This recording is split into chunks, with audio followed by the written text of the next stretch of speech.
Welcome to Street Scene Power Hour. We're here again with host Rick Gurrera, with the other host, John Lesaganich. And you got it right. See, I will. I'm getting there. I didn't butcher it, but I think you know what? You know what we're here to do today.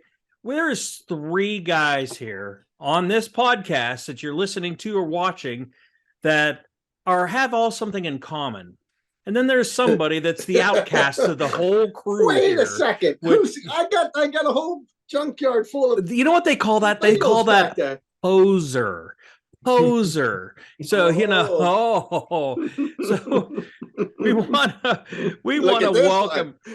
This show is all pretty much about Volkswagens, and we're getting into this too, huh? And you know what, if you're don't turn the channel, please don't stop listening to this, because a lot of what our guest Richard Sedoris from RIS Machines is talking about, he's an engine builder, he's a VW diehard, but again, a lot of this applies to everything that you're building, that you're maintaining. This applies to everything. So we want to welcome Rich Sedoris welcome, Rich, as our guest here on Street Scene Power Hour. And John was kind enough to kind of reel him into this world of misfits that we live in here. How much on did you Armstrong. Pay him, John? How much you pay him? I'm just hoping I get a discount on the next bug I pushed on it. Oh no. Well, I tell you what, that's going to be a big discount, because things are not cheap anymore. I was just thinking, not at all. When we're talking about when I got my 65, when I got my 1776 built, I went down to Jim's Custom VW. So, but because I didn't know Rich at the time. Mm-hmm. So, but that's a good place, though. Jim's is a good place. Let me interrupt. Did a couple shows down there. Yeah. Let me interrupt him before, and I'm sure Rich, you at one time worked at Jim's. I did for a while, yeah. Doing just basic grunt work. Jim built the engines. I was pulling engines out. I think I was there just in the mornings for a while, and then I went to my day job after that. He's got a heck of a business. I didn't want to interrupt, because we're gonna get a full background on Rich. But go ahead, Greg. Oh, just like I said, doing grunt work, and it was fun. Great experience. Good. Well, obviously it was a good experience, because look what you're doing now, as far as building engines and that. So, John, you've known Rich for how long? Well, here's the interesting fact.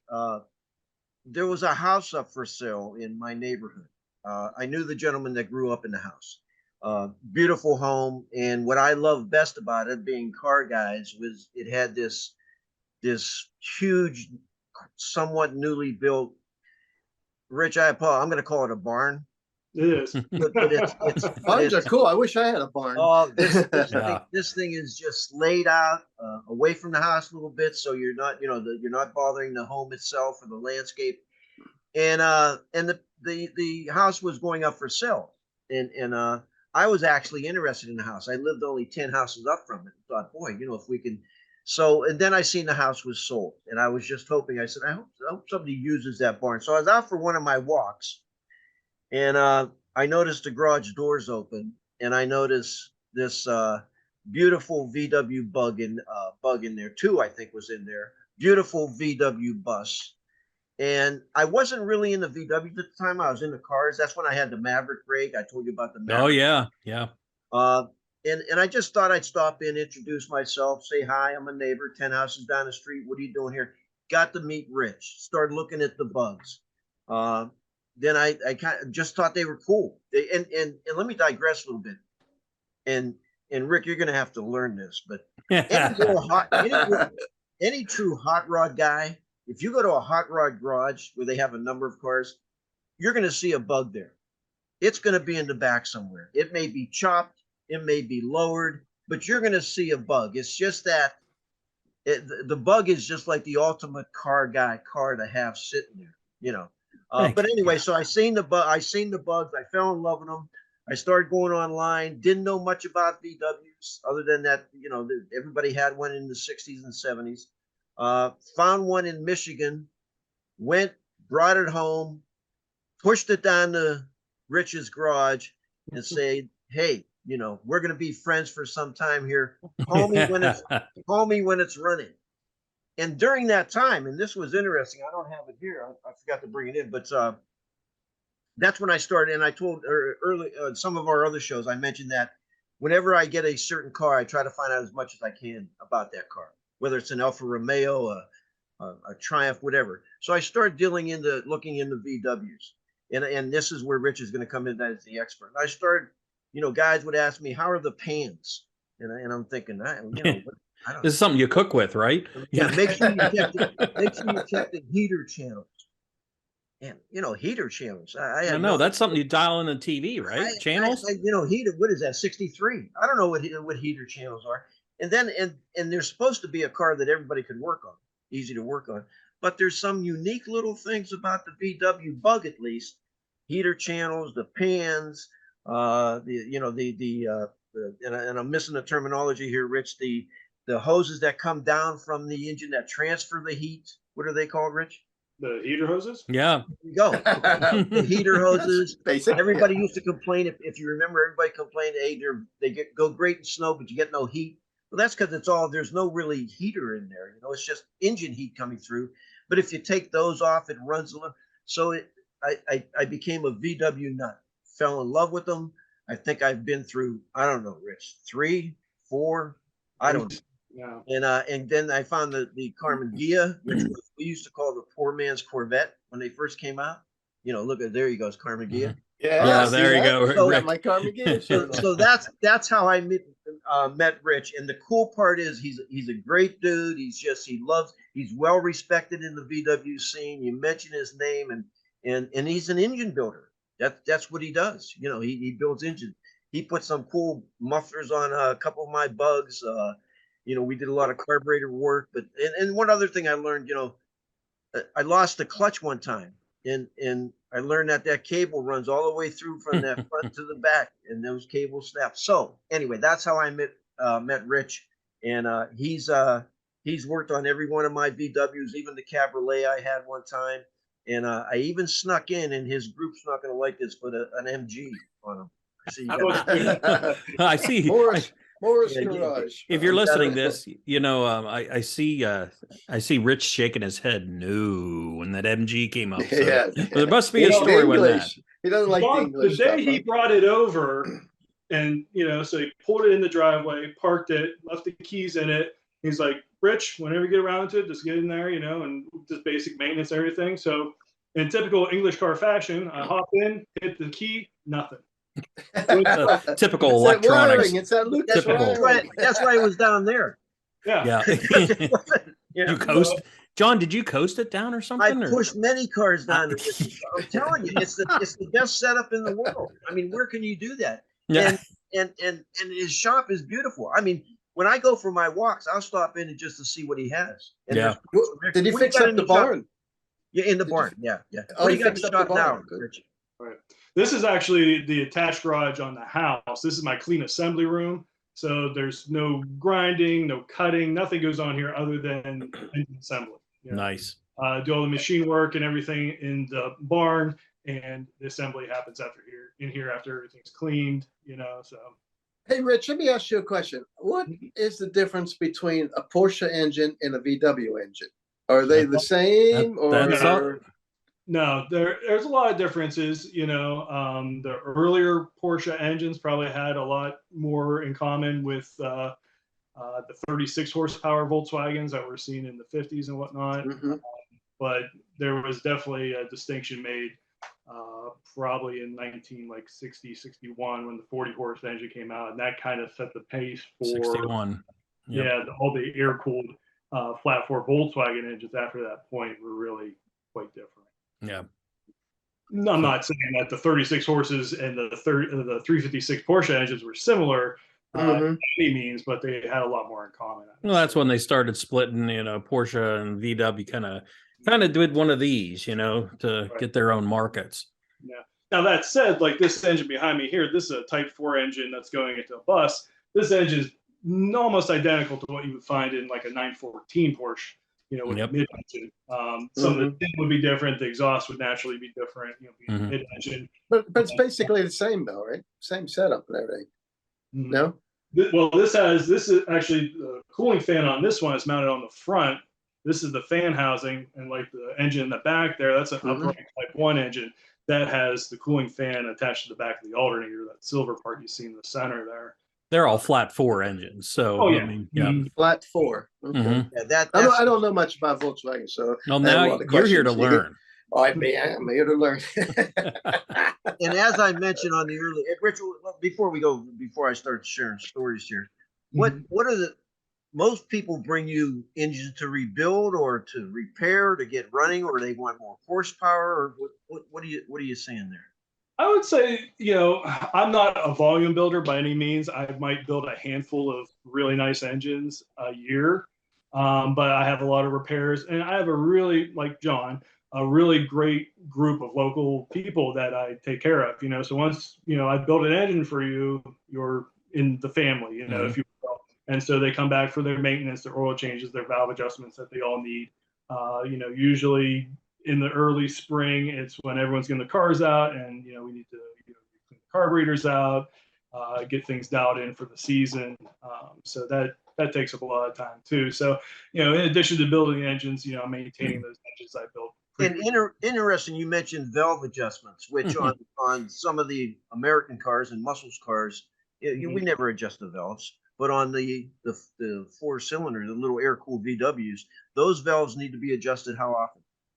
I do them every like 3,000 miles. I think the spec in like the owner's manual might be like maybe 6,000 miles, but it's one of those things is once the valves kind of settle in, and if I really encourage the people that are driving the cars to adjust their own valves, because it's part of the experience. I think change your oil, adjust your valves. I tend to do it a little sooner than what's recommended. I got to jump in here real quick. I saw an ad, something on Facebook not long ago, when they said 30 or 40 years ago they had instructions on how to adjust valves for people. Now they have instructions on not to drink antifreeze for people. So that's how much it's changed. Like, okay, well, that's the intelligence, I'm sorry, of the level of people not trying to drink antifreeze now. So. Right. So, and Rich, when you do mostly mechanical work, you don't really do the body work, right? No, I don't do any body work, anything like that. Minor cosmetics, if someone needs me to bolt some bumpers on, okay, I'll do that. But I'm not painting cars or anything. Yeah. Right. But let's talk about some of the work on my VW. So I brought mine in. We did a lot of carburetor work. That seems to be, those carburetors get a little tricky. I almost prefer to tune a set of dual Webers, like what these engines will all have. Well, 2 of them have it so far. Over the stock carburetor. Just by the time you get into like the late 60s or early 70s, those carburetors, they were just making them do a lot of things to meet emission standards, and tuning them was leaning them out. Yeah.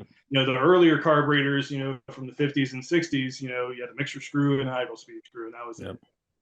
Right. And also, we had some exhaust changes on my one Volkswagen, which actually, and I'm going to say, gave it a little more horsepower, but the average horsepower on a VW engine is what?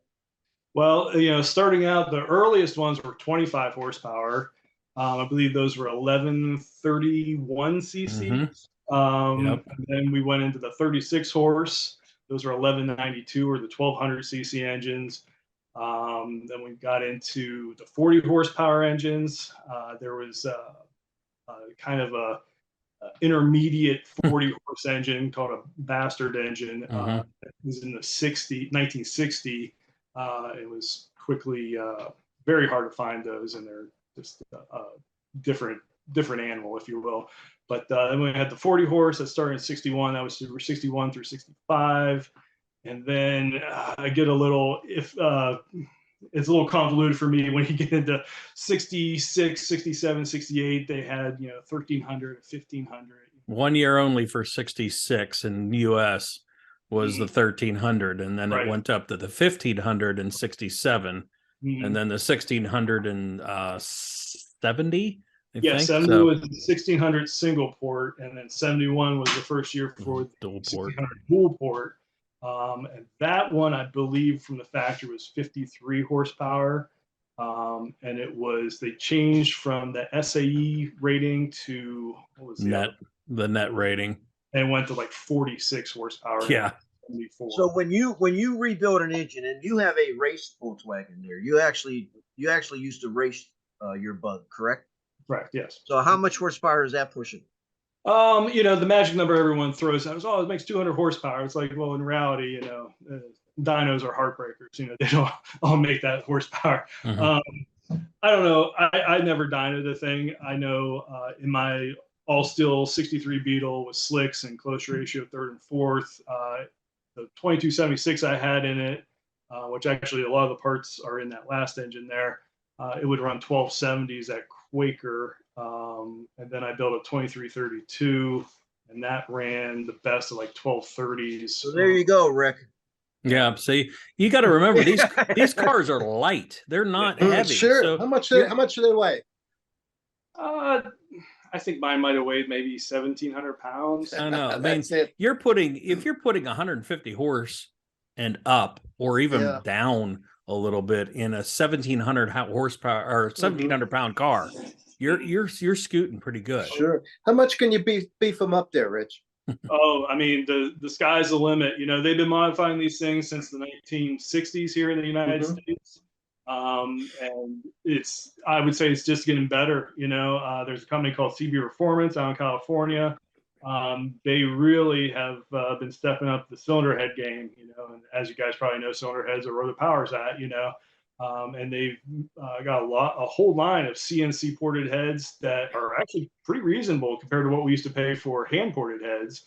And you can make a lot of power with those, right cam and dual carburetors. I'm sure you guys see at the shows, there's a couple guys around here with turbos on the things. And I always remember seeing, it was down at Jim's a few years ago, and the guy had a huge turbo. He took the hood off and he had a huge turbo, but man, that thing would lift the wheels off the ground that far, when he got on it. You had all that horsepower. What else you got to do to it? Yeah, I'm sure you got a suspension. Well, the Drive car it. originally, you're dealing with a early to mid 1960s Beetle, you have a transaxle that was basically designed to handle 40 horsepower. So right, you're throwing now 200 at it. Forget that transaxle needs built. And Jim down in Columbiana, Jim's Custom, he builds an awesome transaxle. He does all my transaxle work. I also have a buddy up in Marshallville, Tom Simpson. He does a lot of my transaxle work too. He's great. So you definitely have to beef up the transaxle. That's for sure. And here's what's interesting, what Rich is saying when he pointed out some other individuals doing his work. This VW group is a family, as he mentioned. I mean, I haven't seen any other type of car guys that are as tight as the VW group. And what's interesting about that is, and Rich is always surprised on what I push down to his garage, but if I find one online or I see one and I'll say, hey, Rich, what do you think about this? He'll give me the history on the Bug. Who owned it, what they did to it. This guy had it. That's Joe's X-Bug. Here's what you want to. I mean, it's amazing. It's a tight group, and it's a lot of fun. The shows are they're a blast. I mean, it's just neat, and they're great cars. And what I like about it is they fit easy in my back garage. Yeah, you can fit them sideways in there. Half the size. Yeah. Once I jack it up and put it on those cheap little square things I buy at Harbor Freight, I can spin that thing around. Oh yeah, they're just great to work on. But so Rich, when you get these cars that are coming in, and there's been a couple that down your shop that they've been there for some time though, where I think someone he's laughing over there. Someone will bring a Bug in and say, hey, I just want that carb tuned up. And Rich, when you get into it, it's much more than that.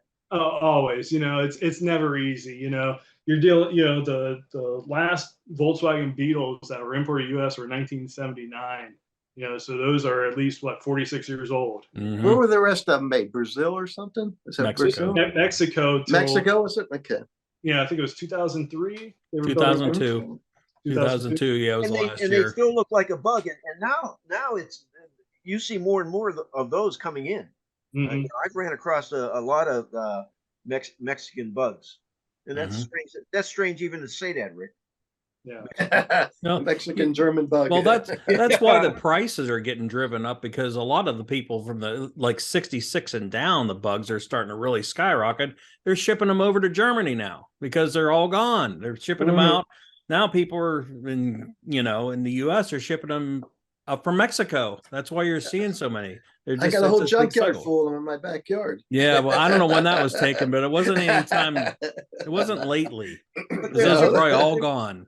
There is a location, Rich, and I think we talked about this before. There's a location going down Route 77, I believe, going towards Marietta.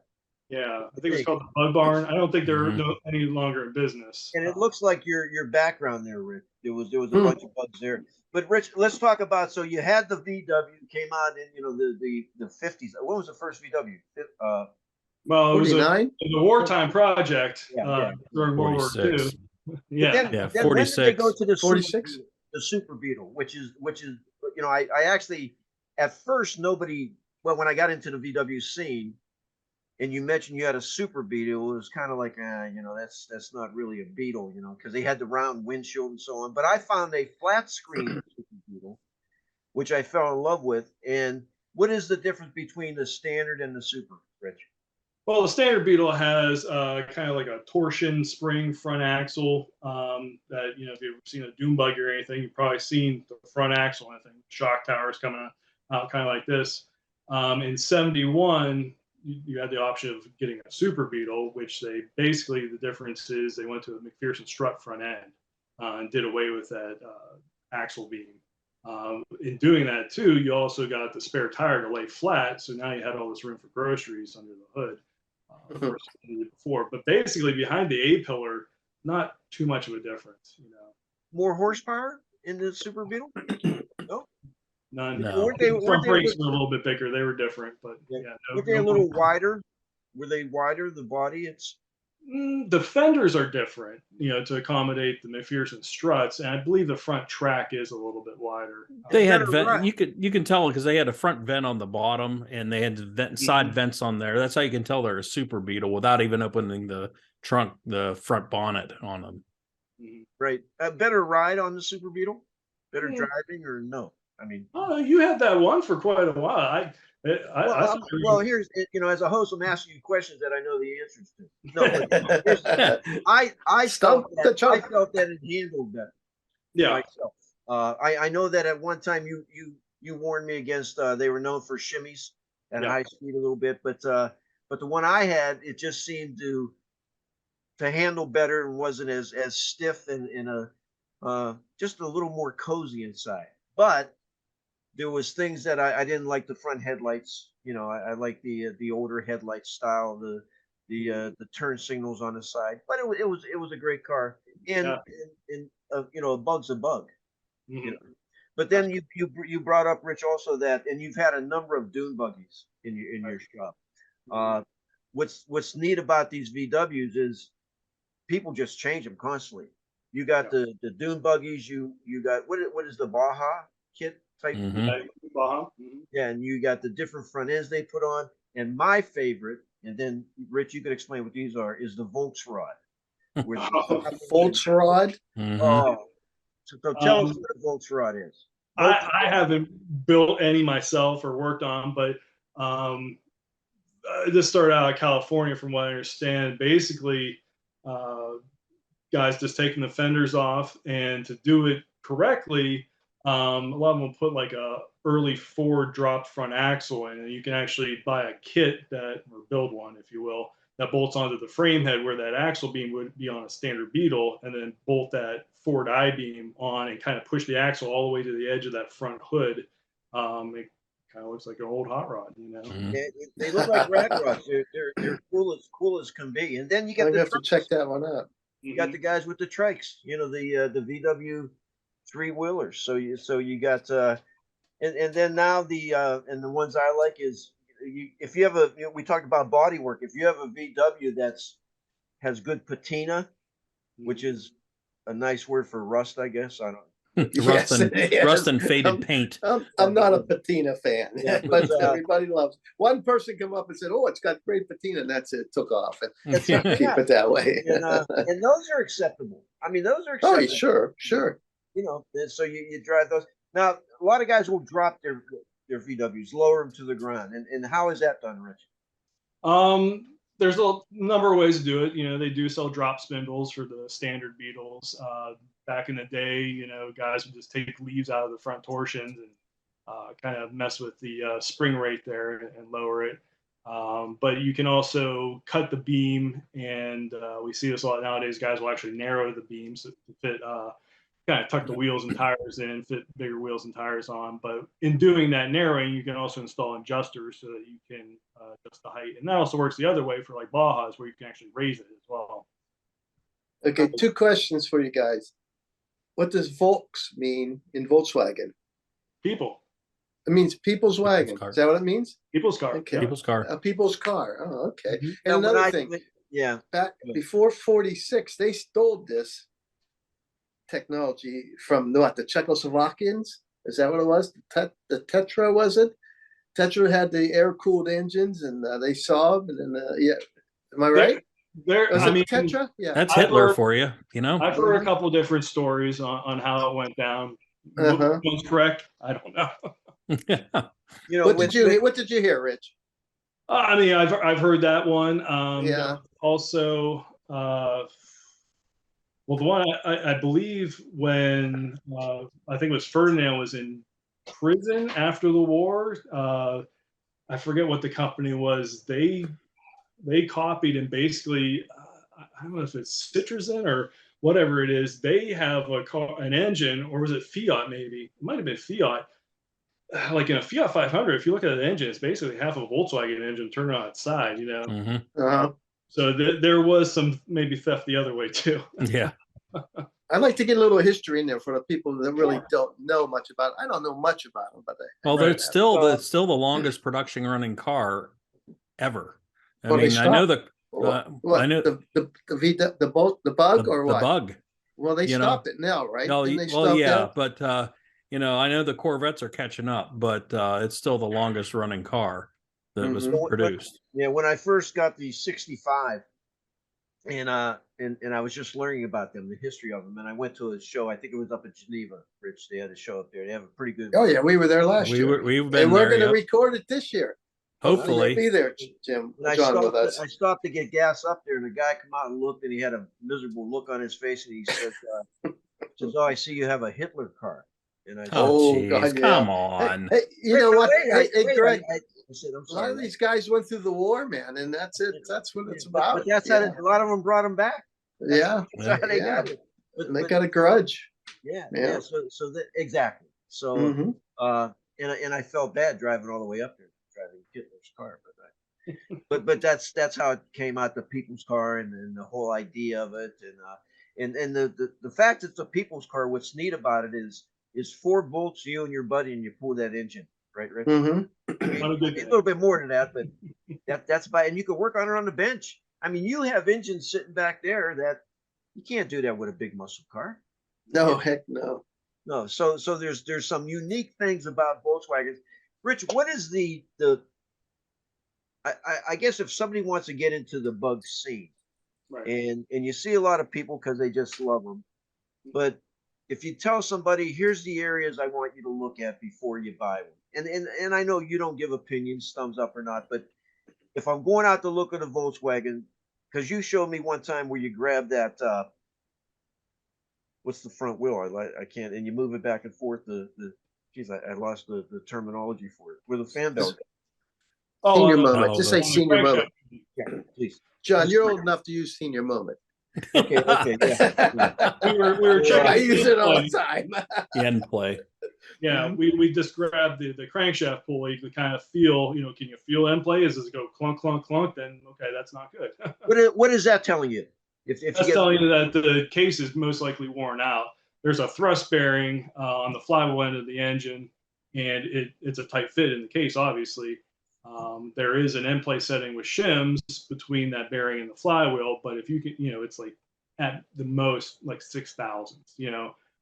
Usually, I think the spec is like 3,000 to 5,000. You know, but if you can grab that crankshaft pulley and you feel a 1/4 inch of play, then you're probably looking at an engine rebuild. Yeah, but you can run them for that like that for quite a while. Oh yeah. I mean, yeah, those are one of the engines that just keep running, and I've seen them. I've seen people that, you know, they have that much end play, and all of a sudden they're just running them for years. And what do you care then? Mm-hmm. You know?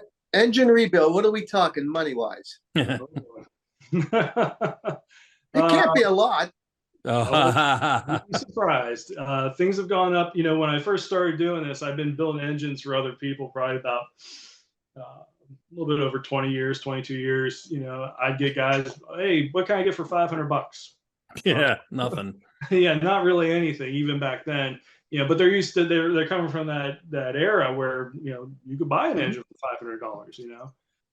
I still get guys, oh, I saw this engine in the magazine, you know, $2,500. Well, you know, what are you getting for that $2,500?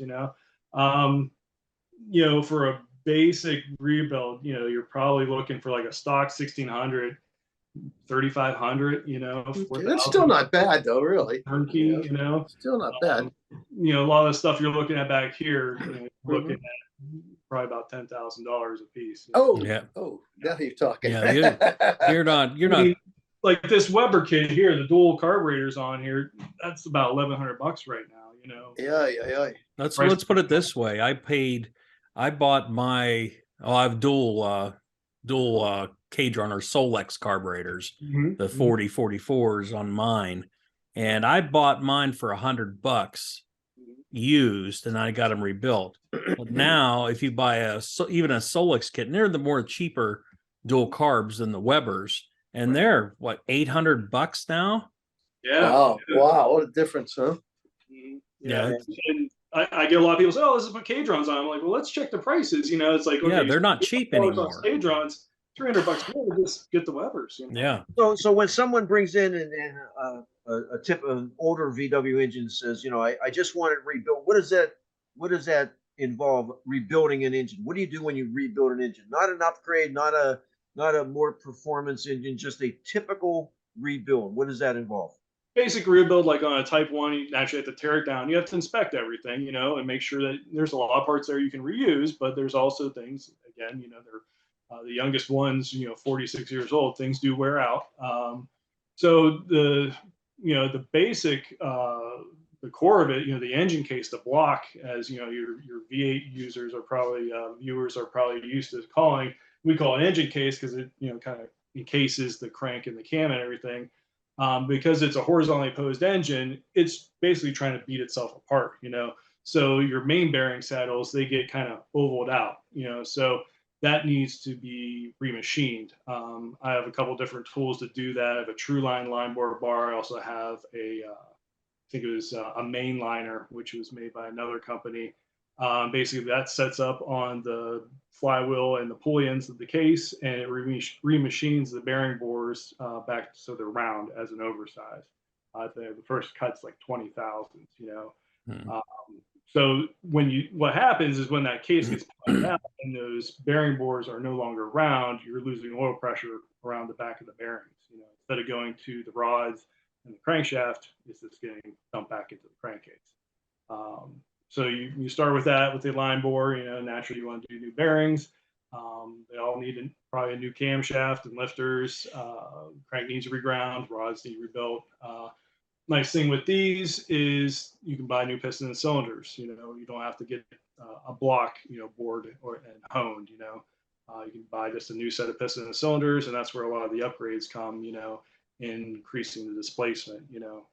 For a stock 1600, you can put a set of 87s in there. You got 1641 just like that. You know? Yep, and that'll wake it up quite a bit. Just for those jug replacements over the pistons, that wakes them up quite a bit just from doing that. Oh, yeah, that's an easy job. If you don't change anything else, you know, just to increase the displacement. I built, you know, several engines over the years that it's basically a stock 1600, but the guy wanted a little bit more power, you know, especially going to like an older bus, you know, and we'll do a 1776, you know, just by boring the heads larger, boring the case larger, and we'll put a set of 90.5 pistons in it. and cylinders, and that'll give you a 1776. How long is the camshaft on those? About 1.5 feet? No, Can't be too big. You want to see one? Yeah, well, he's getting one of those. You know, the one thing is everybody that's getting a bug now, you know, I mean, they're basing it off what you build anything like a 2330 32 or anything is based off a 1600cc case. What's that? So, about 1.5 feet? Put your arm up there, you know. Yeah, it's what, 2 feet? Not even. Yeah, it's. I'll give you an exact measurement, Rick. Okay. Well, I got about 10.5 inches on the camshaft. 10.5 inches, not Yeah. even a foot. Probably 11 with the gear. Yeah. 11. Okay. Yeah. But you know, like we were saying earlier, a lot of this is basic hot rodding stuff. You know, you can put a bigger cam in, bigger heads, increase the displacement. You know, probably a lot more in common with these engines than a modern, import 4-cylinder for sure.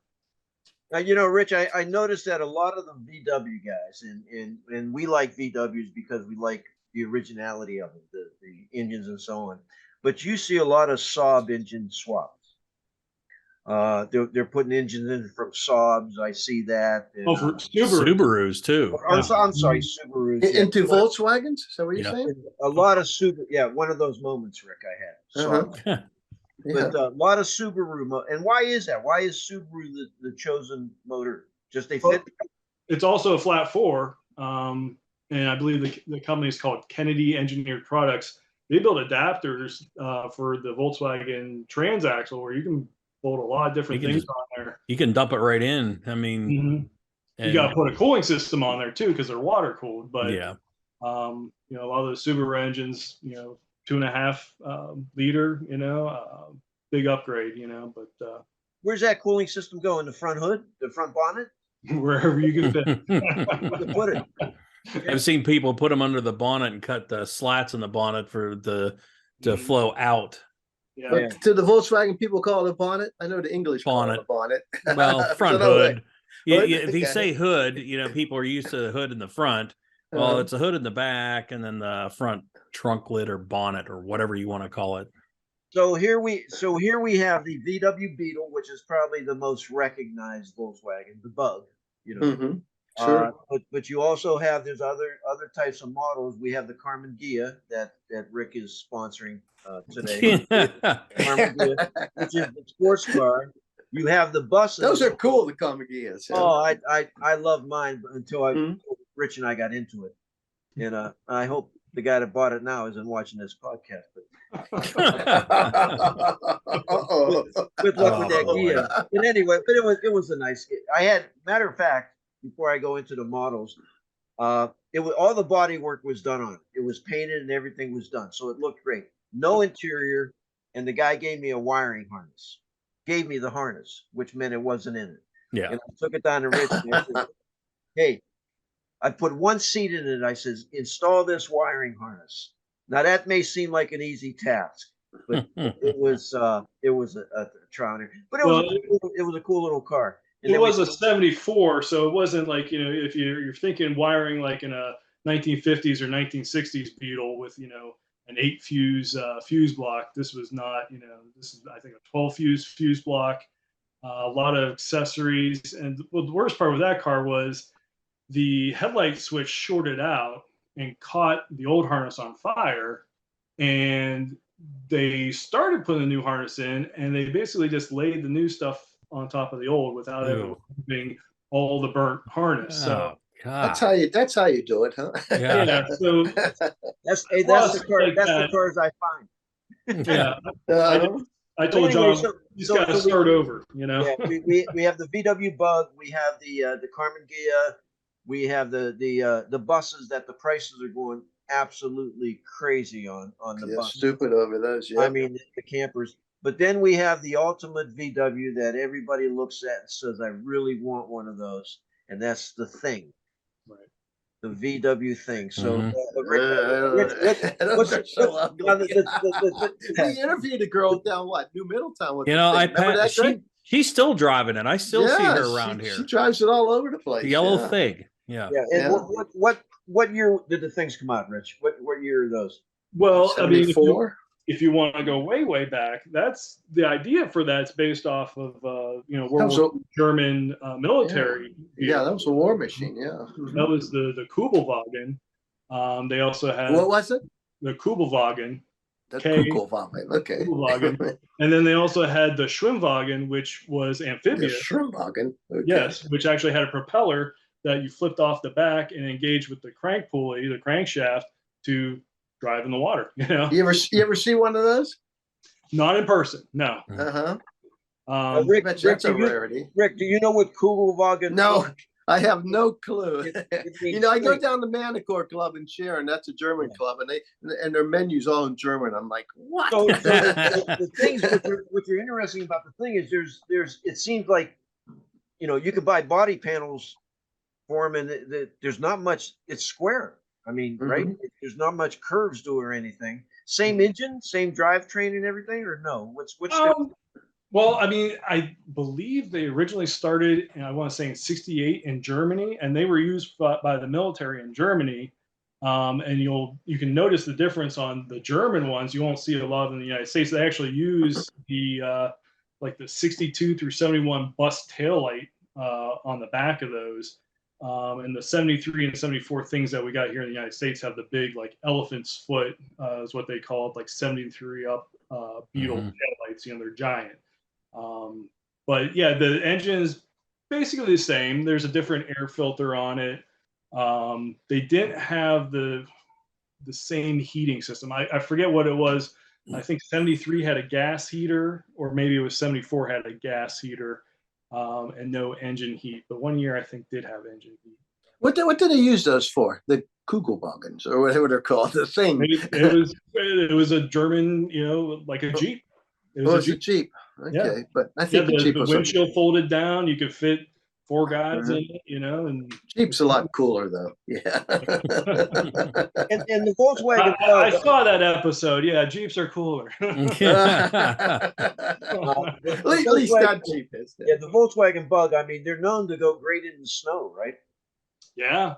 Back in my younger days, I drove a 71 Super Beetle through high school, and that was my daily driver, winter, all year round. So let's explain to the listening audience that we mentioned earlier that you always, I was asked when I first got into Volkswagen, somebody would say, "How are the pans?" And the pans are strictly just the floor. That's the for the lack of anything. That's the frame of the Bug, right? The pan. Yeah, basically. That's the bottom. But then they would say the heater channels. Now the heater channels, which run alongside, that's actually what transfers that heat to the right. And that's part of the body. The body is married to that chassis, and the perimeter bolts go up through the pan into those heater channels. Yeah. So there's no frame. It's the pans and the heater channels basically. Heater. I grew up when my buddy had I think it was a 71 or 70 Volkswagen, and we were always scraping the windshield on it. There was no heat in that damn thing. Yeah, I had no heat either. But didn't they sell heaters for them? Like a gas heater? Yeah. Yeah. Yeah. So you could actually convert it. And what did that worked off? How did that work? It was mounted up front by the gas tank. And it had a spark plug, and it would fire up. Yeah. I worked at the Vindicator for 22 years in advertising production, and I had a couple of guys that were there in the 70s, and they said you knew the guys that had the gas heaters because all the cars would be covered in snow, but they would leave the gas heaters running the Volkswagens and it would melt all the snow off their car. Yeah, no safety there at all. No, not thinking that. Yeah. So any problems with I know when I play with the Lucas wiring, any problem? Oh God! They have. They didn't have Lucas wiring in those, did they? No, I was going to say any problems with the harnesses on the VWs, as Lucas had always the fires or so on, or are they pretty good? Yeah, I think part of the issue like you had with your Ghia, or the previous owner had with the Ghia, was the way that they ran the hot, voltage from the battery up through the headlight switch, like what happened with that Gia was the switch got loose and it shorted out and caught on fire, but for the most part, yeah, you're not going to have that issue, Do the bugs really float? None of mine did. Oh, yeah, I've seen that. Yeah. Because I think and I think what's neat about VWs also is when the bugs came out, some of the commercials they would run. Mm-hmm. There was one that had, like on the Carmen Gia, there was one that had showed a Carmen Gia with a racing stripe, and it says, if you're going to race this, you won't win. That was actually their advertisement. And the Volkswagen was the simplicity of it is what they pushed on that. It was a simple car, definitely simple. Yes. I mean, they were just, yeah. So I think when I go down to your shop, Rich, and I see all the casings there and everything, is the push going towards the high performance end of the engines, or is that still a small? Matter of fact, you belong to a group of guys that race them, or no? Is that group kind of faded away, or? I was in two groups. I was in I forget what the name actually was, but we call ourselves the DDK because in like Southern California there's all these California look clubs for high performance Volkswagens, so we kind of modeled ourselves after that, and it was just a bunch of like-minded guys that we just went around and went to the bug shows that had drag racing. We'd tow our bugs there and race them and just kind of hang out, just like-minded guys. But I was also involved and participated in, there was the North Coast Volkswagen Drag Racing Association. I want to say it was the late 2000s. And we had a few races at Quaker City, and I think we were at Thompson Raceway. There might have been a couple other racetracks that we drag raced at. Any road racing with the Volkswagens? Oh, yeah. Yeah, there's the Formula V, which you can look that up. Is basically looks like a little Indy car. Very strict rules, but they are kind of based on a mid 60s, early 60s Volkswagen, whereas you have to use that front axle beam. You have to use the transaxle, but the engine is now mid-mounted, and those guys, it's entry-level racing, but you can invest a lot of money in it. I've built a few engines for guys that do that. And I like road racing because it lasts a lot longer instead of 10 seconds or whatever it is. But I like the road racing because you can go an hour, 2 hours. Yeah. Hey, let me ask you a question here. With Carmen Gia, what does Carmen? I know Gia is the designer, right? Right. Isn't that the Gia was a big designer? They did a lot of designs. And what's Carmen mean? Is that? Well, there was also the Carmen Cabriolet. I'm not sure off the top of my head, but most of the convertibles have a emblem on them. They do. Yeah. You'll see a lot of Carmen other than the Gia. Carmen on the bugs and so on. Yeah, Gia was a big designer. I think they did it for everybody. Had Carmen on it too, didn't it, John? Yeah, it did. Yeah. They carried the Carmen name for a long time. Even is that another designer, maybe? Possibly, or it could be the builder. Maybe. I thought it was the factory itself, the builder, and but I'm not sure on that. Hey, Rich, a personal question here, and I hate to ask you this in front of the group, and plus this goes worldwide, but when are you going to get that bus finished? My bug? Yeah, your bus. Oh, my bus. We're getting pretty close. How many windows? How many windows? 11. It's a 66. I've had it since I want to say 1999. I paid $500 for it. There you go. Not anymore. You're not going to pay $500 for a bus anymore. Yeah. Oh God! I get a rust bucket. We get nothing for that. Yeah. $520 for it because I didn't have any way to get it home, and I gave the guy $20 for gas to drive to that place. Yeah. I mean, it's a unique bus, and the one individual was down there with another bus that was just unique. And I like the camper buses. You see the ones with the camper inside and all that, and the Westphalia buses. Exactly. Are those still bringing in big bucks like they were a couple of years ago? Like some of those buses, like 23 windows. Yeah, those are ridiculous. Couple $100,000 or something. Wow. Well, it was amazing too. A lot of those cars, I would see them on Barrett Jackson or Miko. Yeah. They look great from the outside, but then they would have like a a chrome plated 1600, and it's like, well, that's not all original. Yeah. I You could can't see go. maybe, You can't really go by Barrett Jackson though. Something. Yeah. I don't know. People go, "Oh, I got a '67 GTO and it went for 150,000 on the Barrett Jackson." It's No. worth that much. Make it It's like, ask a third of the price is what I Yeah. always go by. Ask a third of the price what you see on Meekum and Barrett Yeah. Jackson, and you might be at the ballpark. and that's not really what they're getting either. Okay, so you say you get 150,000. Okay, hey, sold for 150,000. You got to get it there. You got to pay the taxes. You got to pay. What else is there? The 10%, the 10%, whatever it costs. The Consignment listed fee. Yeah. Oh, yeah. So you're ended up at about 130, 120. So Now, the other people thing, forget that.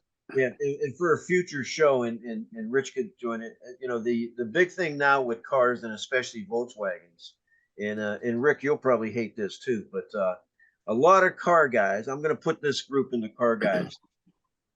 You get the Hot Wheels and the Matchbox, and I got a whole slew of Volkswagen Hot Wheels back there, and they're just unique to look at. Matter of fact, some of them are worth a lot of money. You see, they got that new Hot Wheels show on TV, hosted by, I think Jay Leno's hosting it, isn't he? Right, and that's why I brought it up. We're gonna have to get somebody on here that's an expert in Hot Wheels. Well, I'll call Jay up and see if he can come on and talk about it. Okay, yeah. But I do have a picture with me and Jay, so you guys can see this. This is a solid gold Volkswagen.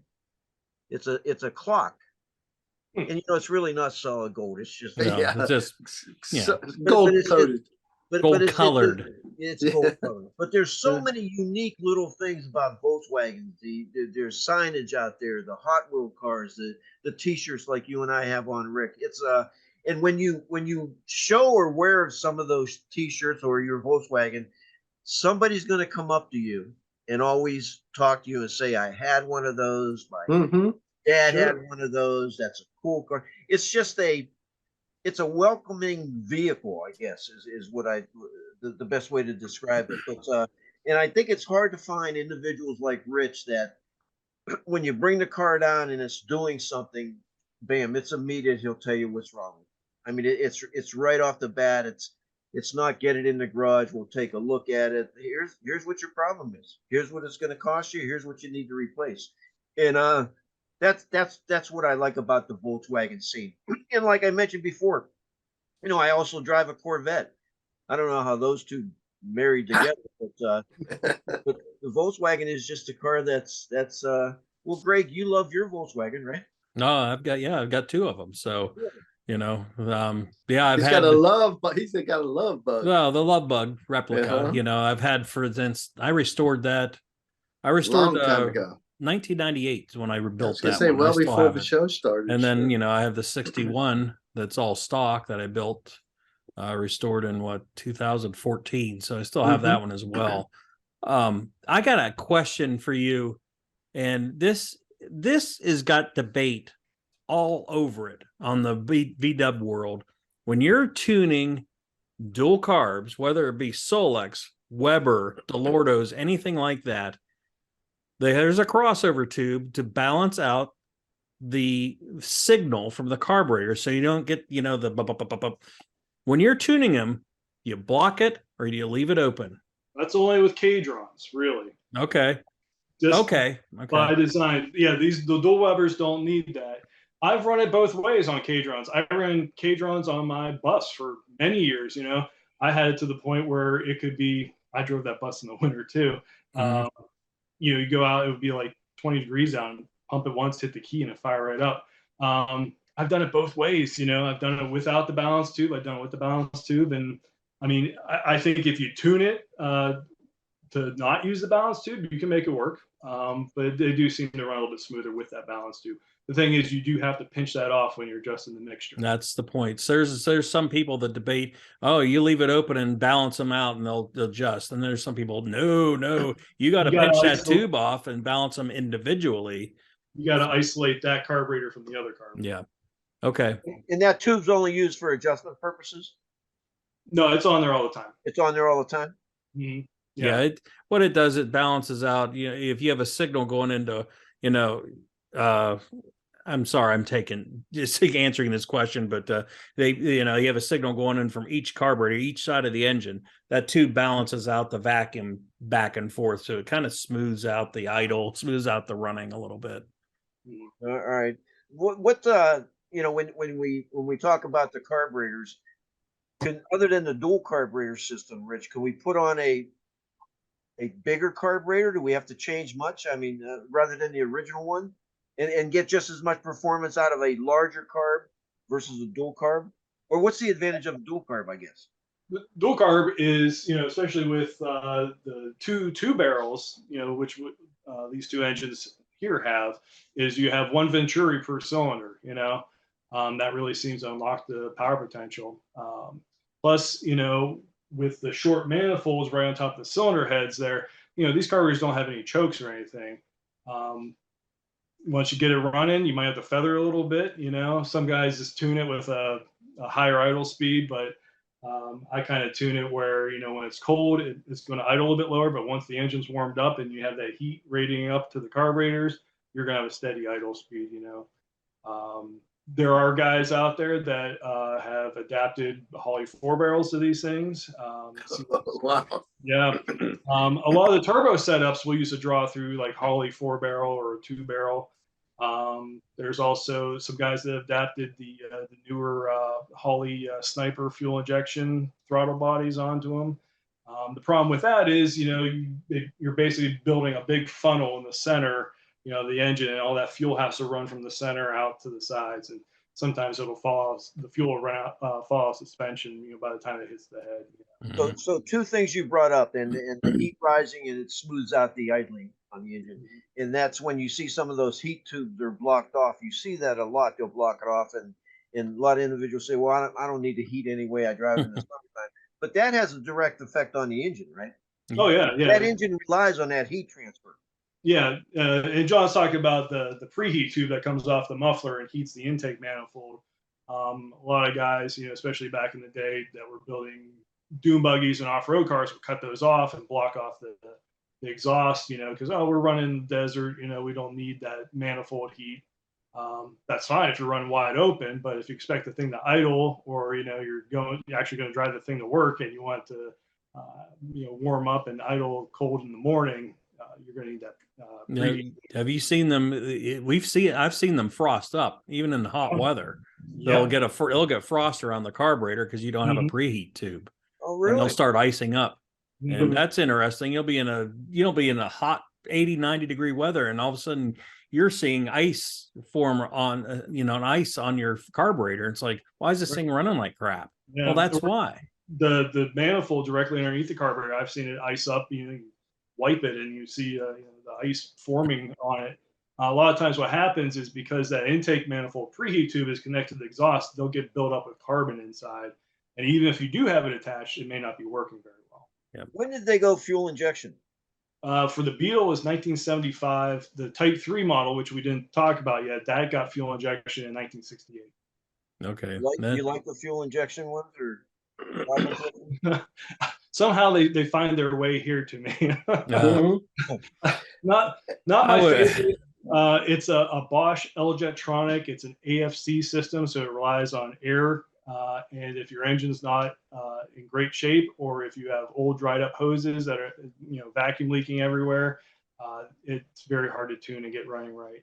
Yeah. And unfortunately, a lot of parts are not even available for them anymore. Now, how about the auto stick? Let me ask that question. Have you dealt with the auto sticks a lot? What's an auto stick? There you go. Now explain it. Auto stick is basically a 2-speed automatic. They have an automatic in those? Yeah. But it's interesting because the sensor for the clutch is in the shifter. So a lot of people will drive the car and where's your right hand go? It's on the shifter, right? Well, if you're driving with your hand on the shifter and auto stick, the clutch is disengaging and the engine's racing. It's not. Yeah. So it actually says in the owner's manual, keep your hand off the shifter unless you're going to shift it. Oh, geez. I didn't know that.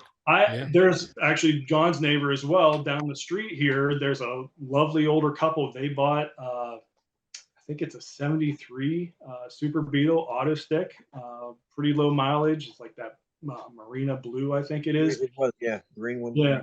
And they brought it here. I went through the thing. It's actually a local carbon service locally at gas stations that John knows about or something else now. There was this Ohio station that still has the stickers on the door jambs, but that thing's an auto stick, and it's probably the nicest one I've ever driven. I mean, it's just a nice all their car, shifts beautifully. I would love to have something like that and drive it every day, you know? Mm-hmm. I mean, you're shifting it. There's just no clutch, right? It's there, but you don't have a clutch pedal, you know? Pedal. No, that's what I meant. There's Yeah. no, Mm-hmm. yeah. Interesting. The newer buses, and when I say newer, I mean like 68 to 79, they do have full automatics. And a lot of the Type 3 models, they did have a full automatic as well, not an You mentioned the Type. What's the Type 3? Type 3 in the United States here, we got the fastback and we got the squareback. That's right. Everyone else also got a notchback. You know, if you imagine like a notchback Mustang, kind of like that. And that I'm trying to look and see if Rick has one back there in his field. I see he's got a 914. I don't see any. No, there's a Gia. They're like even a wagon. I mean, they had the wagons. I think that's a Type 3. I can't remember. But yep. So hey, Rich, what was the fastest you ever went in a Volkswagen?